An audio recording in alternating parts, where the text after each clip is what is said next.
एक नवीन स्कॅम आलेला आहे जो तुम्हाला माहीत असणं गरजेचं आहे. असं होतं की जेव्हा स्पेशली तुम्ही एकटे ट्रॅव्हल करत असता त्यावेळी मेट्रो स्टेशन असेल, रेल्वे स्टेशन असेल, एअरपोर्ट असेल, अशा ठिकाणी तुम्हाला कोणतरी येतं आणि एखादी सील बंद असलेली प्रॉपर बॉटल तुम्हाला देतं.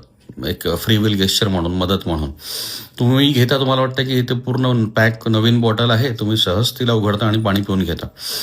मात्र त्या पाण्यामध्ये ते सिंपल पाणी नसतं, त्यामध्ये ड्रग इंड्यूस केलेले असतात, जे अगदी ट्रान्सपरंट असतात. पाण्यासारखं तुम्हाला वाटतं की अगदी शुद्ध पाणी आहे आणि वरून तुम्हाला वाटतं की बॉटल तर सील पॅक आहे. तर अगदी टायनी निडलनी, बारीक निडलनी 2-3 थेंब ते लिक्विड त्यामध्ये टाकलं जातं. तुम्हाला माहीतही पडत नाही की कुठून ही सुई आतमध्ये टाकली असेल.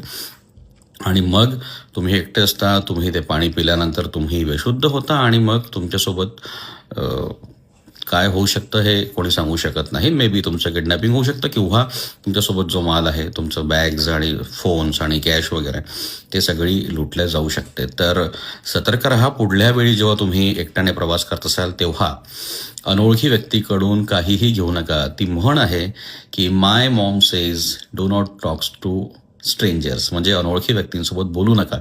हे लहान मुलांना आपण शिकवत असतो. तर तसंच हे आहे, आता अनोळखी व्यक्तीकडून पाणीसुद्धा घेऊ नका. काळजी घ्या. थँक्यू.